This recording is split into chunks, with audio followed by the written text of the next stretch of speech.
Welcome back to another episode of Cooking with Callan. With New Year's Eve just around the corner, I thought I'd show you one of my favourites. Every New Year's Eve that I can remember, we'd always go down to the park, and one of the things that we have to have down at the park on New Year's Eve is a roast chook. Roast chook on sandwiches, just roast chook by itself. It's the best thing you can have on New Year's Eve, I reckon. So today I'm going to show you my roast chook and a little bit of a stuffing to go with it.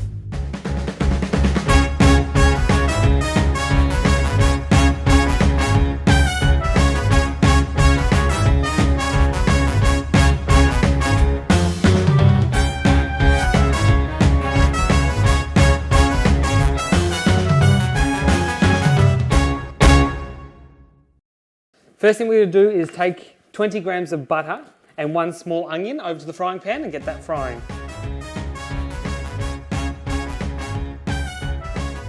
Cool, so I've just had those onions wilting away on the pan, and just as they start to turn translucent, they're ready. You don't want to get any colour on these. You just want to get as much sweetness out of them as you can. A little bit of butter, finely diced in a pan until they're translucent, and you're ready.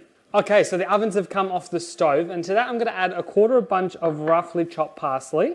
To that I'm going to add one sprig of tarragon, roughly chopped again. Just run your knife over it.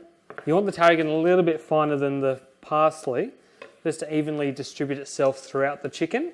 To this we're going to add one stick of celery. With making this stuffing, people like their stuffings a whole lot of different ways. Some people like it chunkier, some people like it really fine and smooth. So you just vary the way you chop things and the course of the ingredients that you put in.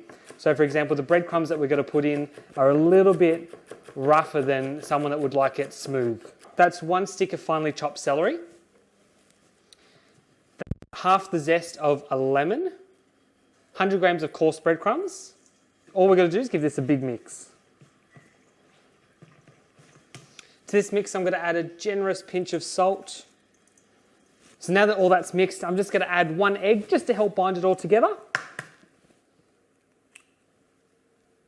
Just break that egg up and mix it all together.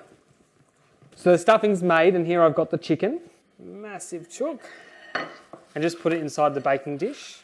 So to the top of the chook, generous amount of sea salt. And what the salt's going to do is actually going to draw a little bit of moisture out of that skin and actually help to get the really crispy skin we're after. You might be watching at home going, oh geez, that's quite a bit of salt. And yes, it is quite a bit of salt, but trust me, it's well worth it. To that I'm going to add the juice of half a lemon, squeezing most of it onto the skin. Then what I'm going to do is open up the cavity of the chook and just squeeze a little bit in there for added flavour as well. Remembering that the stuffing does have the zest of the lemon in it, so you don't want to add too much. Give the skin a bit of a massage, maybe a little bit more salt. So now that the skin's done, let's go ahead and put the stuffing in. Really want to try and get as much of this stuffing in the chicken as you can, and really compact it in.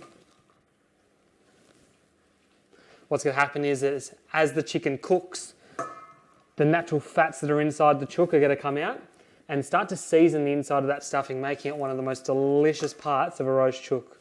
Between the stuffing and the skin, I don't think I could choose which part I prefer more. So the chicken's stuffed and the skin's seasoned. We're going to put it in the oven at 190 degrees for 15 minutes to seal the chicken up and start to get that skin really crispy. Then we're going to lower the oven to about 160 degrees for about 45 minutes and get the chicken cooked.